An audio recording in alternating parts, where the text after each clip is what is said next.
I didn't have to worry about negotiating anything. I'm choosing to find out what do they really want. Human behavior is way more important than the price of the home.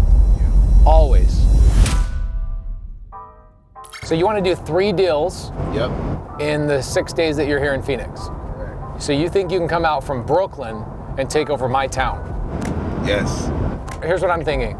If I had to start all over and I could use the resources I have right now, I would go directly to the Subto community. I'd open up the Facebook group and I'd go, hey guys, let's just call sellers all together. Bring me all your leads that you're having a hard time with, and I would just close 3 or 4 other people's deals right there in 2 hours. Okay, that's what I would do.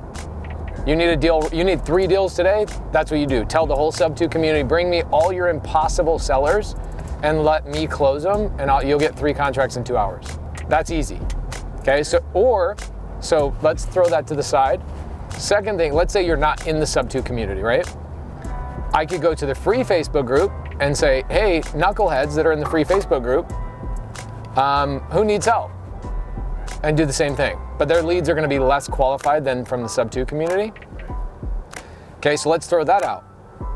What would I do to get 3 deals today or 3 deals over the weekend? I would call expired listings. I would call low equity list. I would call days on market over 100 days. And if you call those for 2 days for, let's say, 4 hours back to back, like 4 hours Saturday, 4 hours Sunday, you're getting, what do you think you get, 2 contracts? 2 contracts for sure. Yep. Okay, so there you go. And what I would do is I would do it as a power hour, meaning like open office. So you tell the whole community, hey, we're just gonna call expired listings, we're gonna call long days on market. Everybody that wants to come in, let's do it together. And anybody that needs my help, I'll help you out. So everybody else is calling all over the country, and you're calling in Arizona, hypothetically. One, your motivation and you showing people what's going on right there, everybody starts going, oh my gosh, if Chris is doing it, I'll do it too. And it takes all the fear away, so people start doing it. So you'll get a deal or 2 deals on your own, and then you'll get at least 1, if not 2 JV deals just by doing an open office. It's not hard getting a deal. Most of the people I know that are having a hard time getting a deal, what are they not doing? It's really simple. They're doing nothing. They're like, I don't know what to do. Okay, you're right. You don't know what to do because you don't know how to open up escrow. You don't know the paperwork. You don't know what a good deal is. It's not necessarily that people are afraid of calling a seller. It's that what happens if the seller says yes? You remember how you felt when you first? Man, my heart was racing. What was that like for you? When was that? What was that? Not long ago. A couple of years? A couple of years. No, it was like a year and a half ago. So do you remember your first call? On a wholesale transaction. The first call was a nightmare. I was choking, stumbling up. I had imposter syndrome. It was a lot. And then when the seller finally said yes, I'm like, okay.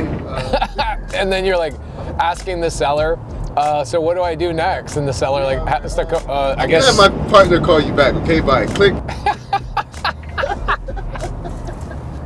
So think about that, like all the people that are brand new, when you do a power hour, like a 4-hour power hour, even 2 hours, you go, all right guys, we're just calling for 2 hours today. Everybody that's on here is required to be calling simultaneously. You create this infectious energy that goes across the country where now 300, 400, 500 people are on the Zoom calling all simultaneously and just getting stuff done. You create a spark, right? And this is why, like, you guys doing what you did on last Tuesday's Zoom, you do an open office every week like that, and you're just calling, bro, you guys will get 3-4 deals a week just from other people. Yeah, we was talking about that. We maintained 300 people the entire Zoom. What did you guys do on the Zoom? On the Zoom, it was more like introductory and like a deal breakdown. Case study. Okay, so next week you guys are going to start calling. Yes. Yeah. You guys should make sure that there's a newbie on every Zoom you do every week that you go, all right, Chris and I are gonna call for 45 minutes and we're gonna give you guys some leadership and some guidance, and then we're gonna start getting some newbies coming on, and you're getting them on for their first call, and you just co-pilot with them. You know what I'm saying? And then it helps the other newbies overcome their fears. Yeah, or we've also talked about just calling for other students on the Zoom. Yeah, I like that too. Just instead of like, so maybe the second and the third video, they know what to say, you know, instead of just throwing them under the bus. Okay. Yeah, I like that. That's good too. Okay, so now this is, again, like everybody's number one question is, how do I get my first deal? How do I get my first deal? How do I get my first deal? There's 1,000 ways to get your first deal. I'm gonna rattle off some and you guys come up with a couple ideas. We'll come up with 10 ideas, okay? You don't have to be the person calling the seller, right? You can be the buyer on a Subto deal and just go to the Subto community and buy a Subto deal, done. You're over, you don't have to call a seller. Look at Elena Tang did. She bought 20 doors in the last 12 months, never calling a seller, never having to find buyers. And then all her fees to get into the deals on the Subto deals, she just raised it from the community. So she didn't even have to use any money, never called the seller, 20 deals in 1 year. So I think that's the easiest one. I would go to the Subto community and go, I'm buying a deal, send me a deal today. Next one, if you're not in the Subto community, I would go to the free Facebook group. Third one, I would say, why not be a gator lender, right? Like, why not, you would loan $5 grand for 10 days to get $3,000 back, right? Yeah. So if you want to get your hands on a transaction and do your first deal, sometimes being a gator lender is a really good option. Fourth way, Kevin, if you had to call on a list right now and get a deal today or else your heart would stop, that was the alternative. You have to have a deal or your heart would stop. What are you doing? Either foreclosure or no equity list. Yep. Foreclosure or no equity list. Okay, great. What about you, Chris? No equity. No equity. And where are you guys pulling your no equity lists? PropStream? MLS? PropStream. Okay, PropStream. PropStream. You can do it on BatchLeads too. Whatever is more comfortable. Okay, so BatchLeads, PropStream, I'm getting a no equity list. What about expired listings? Expired listings are good too. What I like is expired no equity list. Yeah, I kind of scrubbed them. Expired, no equity, yep. What does scrub mean for the people on YouTube that don't know what that means? You're just sifting through all the unnecessary stuff that you don't want. Like stacking on top of it. Yeah, you're stacking on top, yeah. So it's kind of like saying, Kevin, what kind of girlfriend do you want? And you say, I want a girlfriend that has a job, and I also want a girlfriend with a car. Yes. Is stacking two lists together. Yeah. Oh, I also want a girlfriend that has, she's 6'7". That niches down, all right, that niches down that list really, really small, so you can be really hyper-focused. So what you're saying is like, I want a Subto or seller finance deal today. Subto, I'm gonna go after no equity, days on market or expired listing, and if you couple those together, it's gonna be a really small list, but you know it's a Subto deal. Yeah. Okay, and then if I want a seller finance deal, I'm going high equity expired listing. Or free and clear, right? And you couple those two things together and you're coming up with a list of people to call. Now, a lot of people will say, well, you know, I'm just used to working with my real estate agent. Well, you could go to an agent and tell your agent to pull creative finance deals off the MLS. Yeah. Do you know how many MLS deals are in Phoenix right now? Take a guess. How many creative finance MLS deals there are? 200? Yeah, about 200. 200. So right now, if I type in seller will carry or subject to in the MLS in my Maricopa County where we're driving right now. By the way, guys, we're actually on the way to an appointment to buy a house. Keys, handover, free, no money out of pocket. 3-bed, 2-bath house right by the Cardinals Stadium.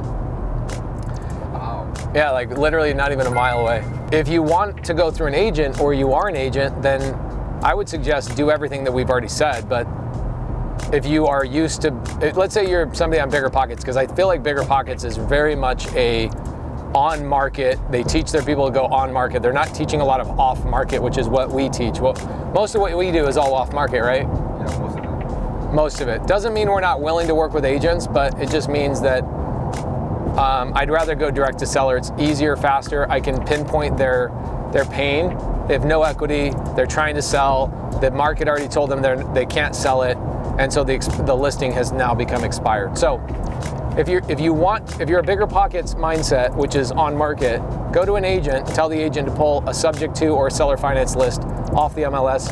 Right here in Maricopa, there's 200 of them. And then what you do is you bring in a private money lender or a partner to bring the down payment, and you take the house and you go turn it into sober living, Airbnb, midterm rental, assisted living, behavioral health, whatever it is for your exit strategy, corporate rental, whatever, and you cash flow, right? Or you do what Kevin is doing a lot right now, Chris is doing a lot right now, is they find these opportunities and then they assign them to guys like me. I'm not assigning a lot of deals anymore. I probably assign 4 deals a month, and I buy, I'd say at least 12 deals a month and put them in my portfolio. This year, my goal is to buy 30 deals a month on average, single family homes, and put those in my portfolio. So I'm buying a deal a day. A deal a day keeps the broke ass people away. So hopefully, guys, this video is helpful. If you guys are trying to learn how to be a gator, we have a training on Saturdays. Every Saturday we have that. Click on the link down below.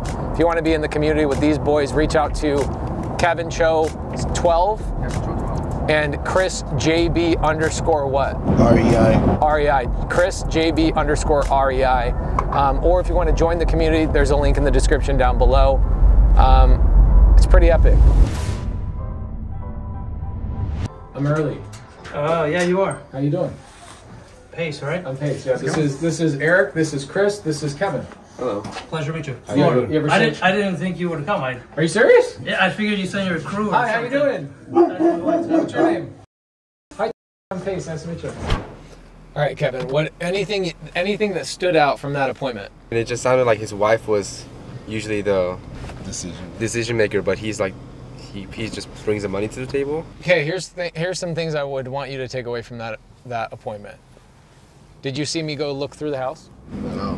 Did you see how fast I knew the baseboards weren't painted?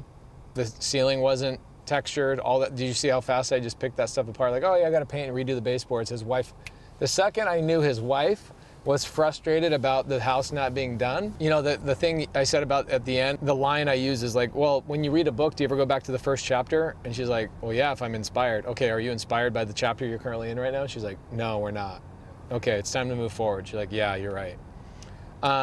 Things that I would take away from that appointment would be, I sat down, which gives them a position of power over me, right? So they believe that they have a controlling point of the conversation. I usually will do that. I'll find a place. I could have sat down at the table, but here's what happens. When you sit down at a table, it's too formal. When you sit down at a couch, it's too relaxed. But when you can find a bar stool where nobody else can sit down, it gives them a perceived position of power. Makes them feel comfortable because they're above me speaking down. Does that make sense? So I'm non-threatening, I'm non-attacking, those types of things. And then what else did you notice? I took a genuine interest in what their business was, what were they doing, why were they moving, what's your plan, what does your future look like, what challenges are you struggling with? And I really started pulling out questions about their life and what's going on, their brother, where the business came from, why this, why that. Okay, so you're coming back.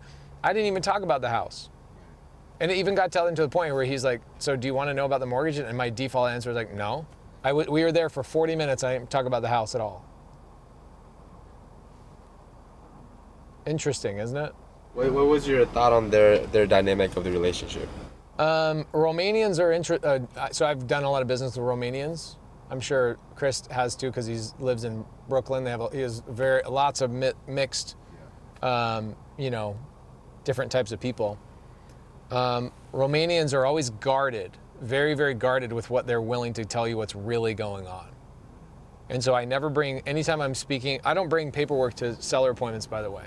Because if I did a good enough job in my seller appointment, no matter what I do and when I send that contract, they're signing. Okay? I'm just so good, you don't see how good I am. Like, I walk in, you're like, what's going on? Why is Pace talking about everything but the house? And I know exactly what questions to ask. Then I go, okay, so what do you want to do? What in a perfect world, what do you want from me? He's like, you take over the payments. Great. All right, then what? You need help with something else? No, we got that. Okay. And then he says, by the way, he's giving me the house for nothing. So I have no money out of pocket. Then he's like, well, will you let me store stuff in your garage? And I'm like, well, why? What's going on? Da da da da. Why don't I just buy the furniture? Because would you want to buy a property, turn it into a rental, and then have your previous tenant or your previous seller have stuff in your garage for a year? No. So I'm like, I need to buy furniture anyway for whatever exit strategy I use, whether it's an Airbnb, which it won't be, because it has an HOA, or sober living, which it probably will end up being a sober living, or maybe a midterm rental, right? So I need to buy furniture anyway. Why not just give them $1,000 and just be like, here you go. And my total cost of getting into the deal itself is still $0, but now I didn't have to go hire people to go find the furniture, move the furniture, set up the furniture. It's actually way cheaper for me just to buy their existing furniture than it would to go do my own furnishings. And so I problem solved that live without you realizing I was doing a problem solution. It's actually a greater benefit to me, but I made him feel like, oh, I'm taking a relief off his plate. And then I brought it up to his wife. She's like, no, I take this, right? The thing is, when you get so good at having these conversations with sellers and you've done it so many times, you don't even realize that a sale is happening. It looks natural. It looks like, wow, man, is Pace not ever going to talk about the house? No, because the first lesson I ever learned on any house, it's never about the house. It's always about finding the bunnies. So what are the bunnies in this situation? Let's list them out. They're too far away from their friends and family, so they're not even happy living here. They have a business over in Romania that here's what's happening in Romania. And this is the part you didn't pick up. His brother, whose idea it was to start the business, is over there in Romania running the business without them. And he's making decisions without them. He's upgrading things without them. He's managing things without them. He's adjusting, accommodating, and doing all these things without them. And they're feeling displaced and disconnected from the business. And he's like, we just need to get over there because this is the greatest opportunity we have. And he's like, I just need to get over there. The main thing that he's excited about is that business. So what do you think I did the whole time? I complimented the business over and over and over. Man, look how cool this is. This is amazing. Look, every time a cup is printed, how much are you making on everything? And I was forcing his brain to think about the business, the business, the business, the business. The second I realized that in like the first 3 minutes, what was going on, everything is about that business. Hey, how can I help you? What do you need? What resources do you need? You didn't pick up on that until I said that, probably. He was eager to show you the videos while his wife was talking. Right. So you see what I'm doing, and I'm finding bunnies, and I'm highlighting the bunnies. I'm bringing those up. The pain is not even necessarily the house, right? There is a little bit of pain with the house of like, it's a problem, I don't want to deal with it. But really, the thing is, I need to get back to Romania right now and be involved in this business that my brother-in-law came up with the idea, is currently managing the employees, and he's the one that's doing all these additions and all that kind of stuff. And I'm not there because we've been here. And he's like, I've been trying to travel back and forth. But instead, what is he doing? He's driving truck for another company, and he's doing electrical work. Why? And what do you think? What would you think if you and I were business partners? I'm in Phoenix running the business, and you're over in Washington, D.C. driving truck and doing electrical work. Do you feel like you're part of the company? No. Is it interesting to pick up on that stuff? Human behavior is way more important than the price of the home. Yeah. Always. I didn't have to worry about negotiating anything. I just highlighted his pain in a positive way, complimenting what he really wants to focus on over and over and over. And then I was like, even throwing things out like, what about the food? You missed the food? I'm looking for things that are going to make them remind themselves about. Because even when we were talking about food, didn't it make you want to go get food? Oh, yeah.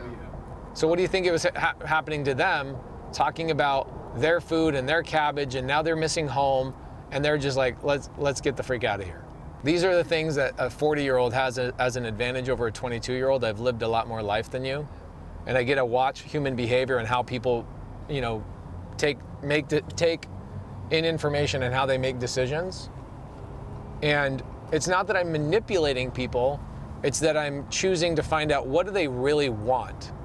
And then I'm helping guide them down that way and block any lizard that's in their brain. All right? So, anyway, if you guys ever want to see more seller calls, I think my team has a link to more seller calls in the description down below. Go check those out. If you guys want to see more of these appointments, more of these seller, pace going to a seller appointment, make a comment down below. Give us some freaking love. And let Eric Ballman know he's amazing for holding the camera for 40 minutes straight in that house. And we'll see you in the next video.